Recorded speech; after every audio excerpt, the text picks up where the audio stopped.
Mitohy hatrany ny fanatsarana ny kalitaon'ny fanabeazana eto Madagasikara izay endreketan'ny ministera ny fanabeazam-pirenena, ny ministera ny fampianarana teknika sy ny fanofanana arak'asa ary ministera ny fampianarana ambony sy ny fikarohana ara-tsiansa. Raha ny taona 2024 no nanomboka ny fampiarana ny teti-pivoarana ho an'ny fanabeazana izay miompana amin'ny fanavoazana ny fandaharam-pianarana sy ny lasim-piofanana, ny fanomezana vahana ireo fampiarana ivelan'ny sekoly, ny fanampiana ny efitrano-tsekoly sy ny fampitaovana mifanaraka amin'izany, ny fampitomboana ny fandraisana ireo mpampianatra sy mpandrarah ho mpiasa-panjakana, ny fanatsarana ireo fanofanana azon'ny mpampianatra sy ny mpanabe, ny fampiarana ny rafitra LMD sy ny fampitomboana ireo ivitoeram-pampianarana sy université manakaiky ny vahoaka. Manoloana ireo zakana tao anefa dia nandalo fotoan-tsarotra ny firenena noho ny fisian'ny valanaretina COVID-19 izay tsy azo ny hodivirana ka nahatonga ny sehatra ny fanabeazana ny ato nandritra ny fotoana lavalava. Ny fitondram-panjakana dia manao fanamby amin'ny fanohizana ny fampianarana manoloana ny valanaretina ka anisany nandraisana fepetra ny famerenana ireo mpianatra kilasy mpanadinana eny anivon'ny sekoly, toy izany koa ny teo anivon'ny lycée teknika sy ny fitoeram-panofanana arak'asa. Ny toy arak'izany ny fampianarana ary fotoana vidy satỳ aoriana dia niverina an-tsekoly ireo kilasy rehetra isan'ambaratongany. Fa manomboka miverina miditra moa zany izao mpianatra. Be dia be ny zavatra mifameno ao anatin'izany. Na ny misehatra ny fampianarana zany ny fitezanareo nisy ny fotoana izay miantona mihitsy moa ny tsisian'ny sekoly zany izay mihidy raha teo anivon'ireo mpianatra manokana dia raha ny statistika dia tsy nisy mihitsy ny zany raha mahazo ilazana anazy ireo ankizy mpianatra amin'ny matin'ny Covid.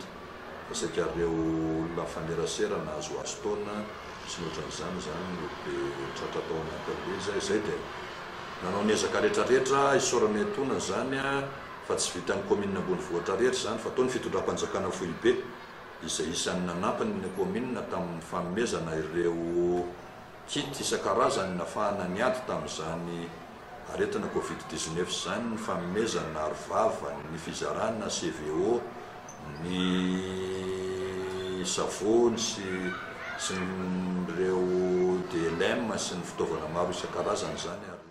Ho an'ny teo amin'ny fanabeazam-pirenena dia toy izao no famerenana an-tsekoly ny mpianatra. Le raha metatra isaky ny ankizy aloha zany tsy tratra fa ny zana zany hoe mba tsy hotangorona ny ankizy, ny fankandrivotra elanelany na ampifandimbiasina, ny fidirana sy ny firavana koa ampifandimbiasina satria ny anay dia mianatra maraina sy hariva ny ankizy. Ohatrohatr'izay le izy zany dia ny fitondrana ny arivava-orona moa zany dia tanana foana, dia misy ny fanasana tanana, fampiasana gel ihany koa. Nanao karazana remise à niveau kely zany zahay.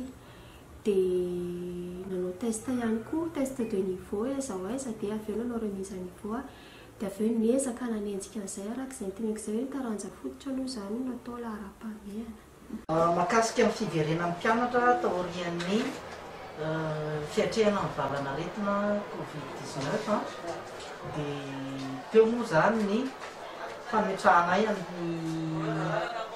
reny DLM fanasana tanana amin'ny savony dia misy ihany koa ny fampanaovana cache-bouche izay tsy maintsy ampanaovana ny mpianatra moa zany hoe tsy maintsy mitondra arivava-orona rehefa aty an-tsekoly dia ao koa ny fanajana ny elanelana ray metatra. Ho an'ny fampianarana teknika sy ny fanofanana arak'asa raha ho an'ny LTP Antsirabe manokana dia misy ny fiaraha-miasa matotra eo amin'ny lycée sy ny fikambana ray aman-dren'ny mpianatra ka nahafahana ny sitraka fotodrafitrasa toy ny efitrano fampianarana iray izay ahitana efitrano-tsekoly 4. Vokatra azo tsapahin-tanana izany ary koa mampiseho ny fikatsahana famatsiam-bola ampaleotena lycée teknika. Ho an'ny fampianarana ambony sy ny fikarohana siantifika nanana ny fomba fampitana ny lesona mba hanamorana ny fahazoan'ny mpianatra ny fampianarana ka nalefa mailaka ny lesona sy ny antotan-kevitra izay afaka nodiny an'ny mpianatra ny an-trano. Nisy ihany koa ny mpampianatra izay namoaka horonan-tsary mba hanazavana ny lesona. Ho an'ireo mpianatra eo anivon'ny SVA na École supérieure spécialisée du Vakinankaratra dia toy izao ny fampitana ny fampianarana. Alefa amin'ny alalan'ny mailaka ny lesona dia misy ny fampivondronana. Namiraina ny fampitana ny lesona tamin'ny alalan'ny mailaka. Dia tamin'ny taona rano izao dia nanana sarotra satria raha toa dia nijanona tany an-trano fotsiny izay tsy nandana nandritra ny 6 mois teo izy teo.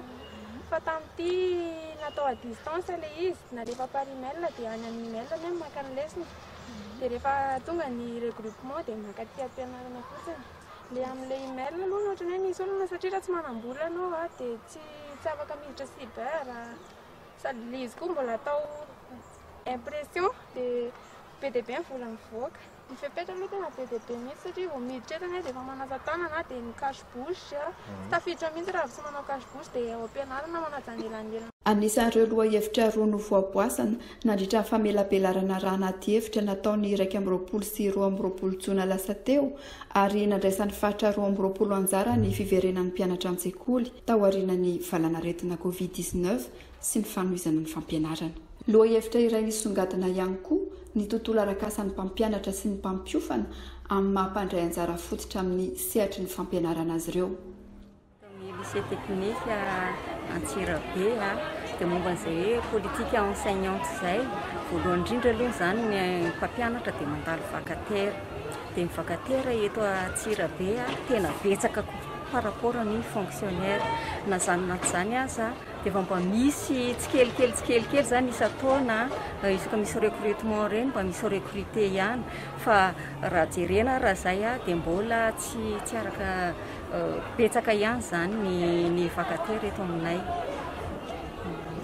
Ankevitra fanatsarana ny rafim-panabeazana sy ny sehatry ny fampianarana no tena nandrasana tamin'ireo mpizaika izay mahery ny 500 manerana ny nosy nandritra ny famelabelarana raha anaty hevitra. Ho fanomanana ny jery-totiky ny teti-pivoarana ho an'ny fanabeazana dia nanantanteraka atrikasa fikaonandoha ireo mpikatroka eo anivon'ny ministera telotota tao Antsirabe nandritra ny atelona. Raha tsy ahefana dia efa nisy hatrany ireo asambondrona ireo ho an'ny loha hevitra 7 iompanan-jery-totika: décentralisation, loi d'orientation, riposte contre la pandémie de Covid-19 et appropriation du savoir, politique enseignante, code de déontologie, mécanisme de financement, revue budgétaire. Fotoana iray nahafahana manatsara sy nanatevina ireo volavolan-kevitra enti-miatrika izany jery-totika izany.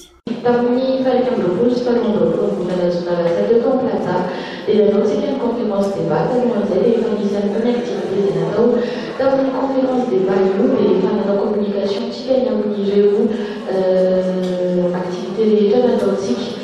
Anatanteraka indray isika ny revue thématique PSE amin'ny fahavalo fahafolo volana zero amin'izao ao amin'ny karantaony dia ao anatin'ny continuité sy ny suivi an'izay activité rehetra no mahatonga antsika tao ny fampahafantarana amin'ny ankapobeny ny communication massive ny amin'ny fisian'io revue thématique io ny amin'ny asa natao isan-kerinandro ny tamin'ny vokatry ny conférence débat ary ny asa rehetra nanodidina natao nanodinan'io revue thématique io. Inona ny tanjony? Ny tanjona voalohany dia ny fampahafantarana aloha amin'ny mpanao gazety ny fisian'io revue thématique dia hotantenaina ny amin'ny karantaona io. Ankoatra izay dia fampahafantarana ihany koa ny mpanao gazety ny résultat ny amin'ny zavatra efa nataontsika teo aloha ary fampahafantarana ny daholobe ny amin'ny ampirisiny anatanterahana ny revue thématique ho ataony amin'ny fahavalonka sy fahafolo volana. Ankehitriny isika dia vory eto amin'izao toerana izao hiara hidinika hikandoha ary ampitovy fijery mahakasika ny teti-pivoarana ao amin'ny fanabeazana. Misandrahaka manerana ny nosy izao fihaonan'izao amin'ny alalan'ny fampitandavitra. Mandray anjara avokoa ireo mpisehatra rehetra eo anivon'ny fanabeazana miankina sy tsy miankina amin'ny fanjakana, ny mpiara-miombonantoka, ny vondrona sindikaly, ny fiarahamonim-pirenena mba hananana viana mitovy. Ny fotoana toy izao no ahafahana mampivondrona ny plateforme nationale de pilotage du secteur éducation izay ny cellule coordination sectorielle de l'éducation na CELCO no secrétaire mpanatanteraka izany.